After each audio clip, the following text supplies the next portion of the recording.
Donald Trump, Xi Jinping, Vladimir Putin, mas a gente precisa falar hoje, porque o presidente da Rússia, Vladimir Putin, já está na China para essa visita oficial de 2 dias e deve, né, fazer todas essas reuniões com Xi Jinping em meio ao aumento da disputa geopolítica com os Estados Unidos. A viagem acontece logo depois da passagem do Donald Trump por Pequim e reforça a aproximação entre a Rússia e a China em um momento delicado da política global. Enquanto isso, o próprio Trump voltou a elevar o tom contra o Irã. A coisa ali com o Irã também tem muito a ver com essa relação de Estados Unidos e China. O presidente norte-americano afirmou que os Estados Unidos podem dar outro grande golpe contra o país, contra o Irã, e revelou que esteve perto de autorizar uma nova ofensiva militar nos últimos dias. Vamos analisar esse tabuleiro internacional que está todo ligado aí, Putin, Xi Jinping, Trump, Irã, né, Estados Unidos e Irã. Bom, vamos falar então agora, para isso, né, a gente vai receber aqui o internacionalista Hélio Caetano, professor de Economia, de Defesa e de Geopolítica da Escola de Comando e Estado-Maior do Exército. Muito bom dia, obrigada pela participação. Vamos começar a falar então de Xi Jinping e Vladimir Putin. O que a gente pode esperar desses encontros todos? O que a gente vai saber de pautas que eles estão trabalhando? E depois a gente retoma, ou até mesmo na sua primeira resposta, já pode retomar o que o Trump fez ali de conversas e trabalhou de pautas com o Xi Jinping na semana passada. Professor, bom dia.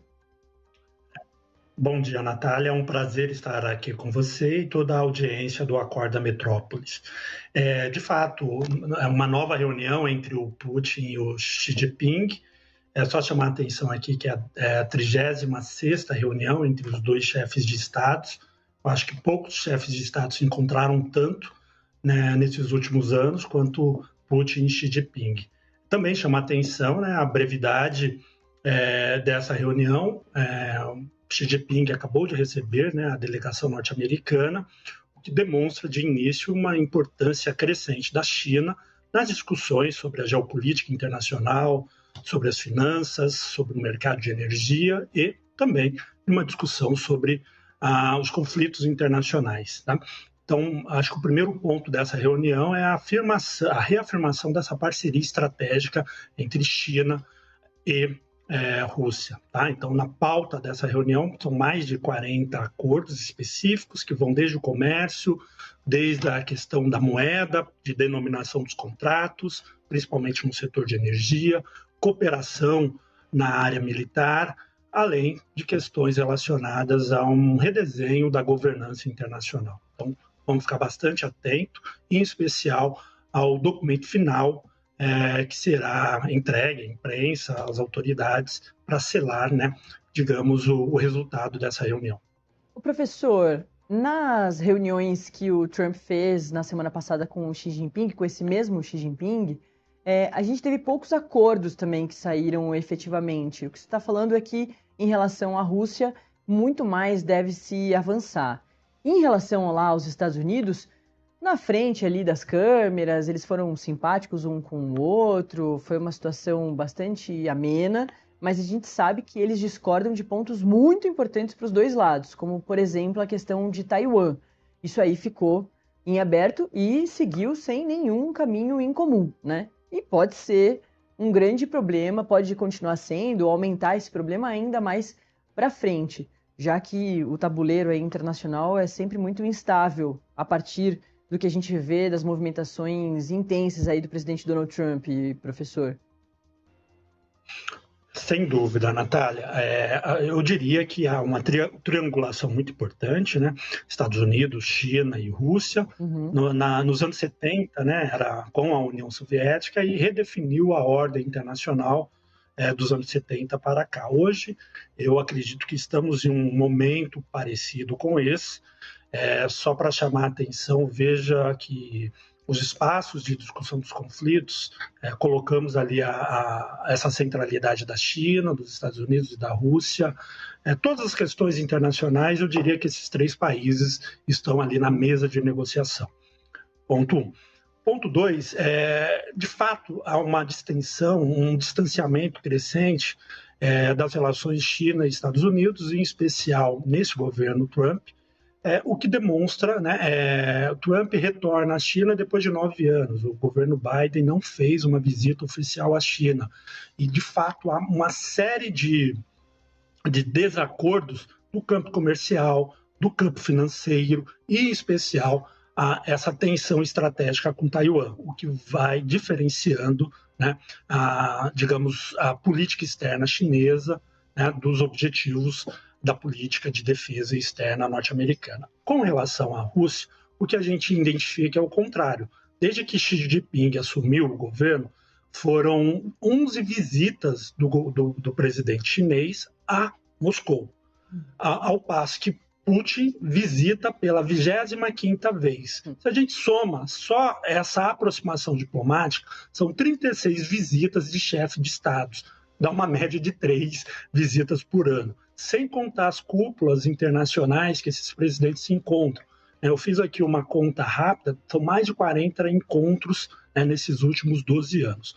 O que eu quero dizer com isso? Que, de fato, essa concertação ela vem sendo construída, costurada, apoiada em uma construção de confiança crescente entre Rússia e China, que, obviamente, tem visões distintas em vários pontos da chamada política internacional, mas estão em um momento de bastante convergência no sentido de uma reconstrução de parâmetros da chamada ordem internacional. Professor, boa parte dessas movimentações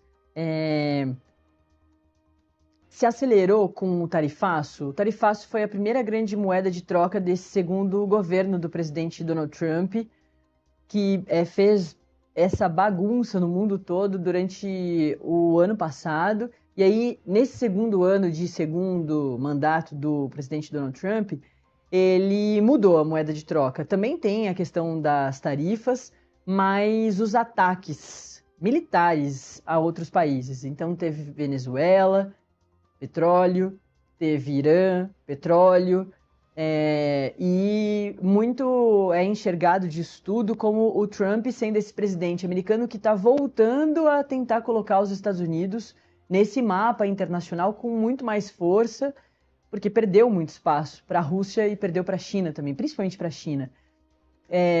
Isso tudo se tem... essa leitura está correta da gente entender que a partir do presidente Donald Trump, essas movimentações do outro lado também estão se acirrando, vendo a movimentação americana? Olha, eu voltaria um pouco, eu iria ao governo Obama, né?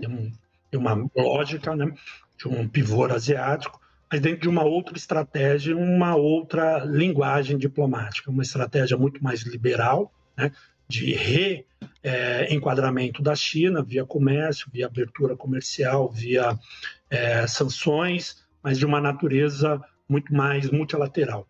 A linguagem do Trump é muito mais direta, de fato parte de um reconhecimento da redução da vantagem estratégica norte-americana, em especial em questão de comércio, questão produtiva, questão tecnológica e, sobretudo, né, uma questão monetário-financeira, né?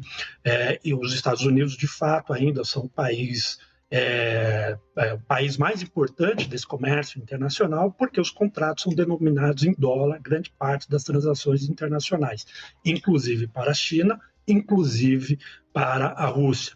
China e Rússia também são dependentes do dólar para as suas transações internacionais, porque o dólar não é aceito só nos Estados Unidos, mas em todos os demais países desse sistema. Então é muito importante ter essa moeda de reserva. As sanções em relação à Rússia e à China, impostas pelo Trump, colocam esses países, de fato, em uma situação de recuo, né, de dificuldade de realização desse comércio. Porém, houve resposta, e as respostas chinesas e russas permitiram um espaço de crescimento produtivo significativo, tecnológico e também monetário financeiro. Portanto, um dos aspectos desta reunião do Putin com o Xi Jinping diz respeito à construção de um novo gasoduto, né, da província de Yamal, no norte da Rússia, na Sibéria, uma província muito importante que exportava gás para a Europa e, por conta das sanções, precisou reduzir, e esse gás foi reconvertido para a China. O que vem ocorrendo? Parte dos contratos vem sendo denominado em yuan e rublo, o que vem reduzindo a dependência, né, do dólar como uma moeda de transação internacional. Esses movimentos são muito importantes porque, de fato, tem o potencial de marginalizar crescentemente essa posição hegemônica dos Estados Unidos. Então, entendo que a viagem na semana passada do Trump à China visava recolocar a China, né, como um espaço importante de comércio, retomar, digamos, parte das relações que foram, né, esgarçadas nesses últimos anos. É algo muito difícil para o Trump, por conta dessa precaução, né, crescente chinesa de vários países do mundo em relação ao comportamento do próprio Trump no cenário internacional. Professor, acho que até dá para a gente, para concluir aqui, lembrar que a agenda do presidente Donald Trump com o presidente Lula também foi bastante comercial, né? Tinha aquela expectativa ali deles falarem sobre vários assuntos de segurança pública, eles falaram, mas a equipe que o Trump leva para a reunião, diferentemente do presidente Lula, que levou até o diretor-geral da Polícia Federal, mas a equipe que o Trump disponibiliza ali é uma equipe comercial, né, do Tesouro, da fazenda ali deles, enfim, sem a equivalência do FBI, sem a equivalência ali da Polícia Federal deles, e também do lado dele ele estava sem o Marco Rubio, uma pessoa muito importante, ele colocou ali a secretária de gabinete dele, a assessora de gabinete ali dele, mas ele também quis puxar essa conversa muito mais comercial com o Brasil, do que efetivamente esses outros assuntos que são bastante polêmicos, né? Que dividem muito a opinião entre Lula e Trump. Sem dúvida, tá? O Brasil tem uma situação bastante delicada frente à sua política externa diversificada e um crescente objetivo brasileiro, histórico, de décadas, né, de ter parceiros diversificados, né, não ser dependente fortemente de uma ou outra potência. É claro que isso avança muito mais nas áreas de comércio, trocas entre um ou outro aspecto tecnológico, mas isso é extremamente sensível em questões de segurança, defesa, em questões relativas à governança internacional. Então, digamos, o nosso momento, né, internacional, por prudência, indicou que o que mais poderia avançar é exatamente essa agenda comercial, que o Brasil pode continuar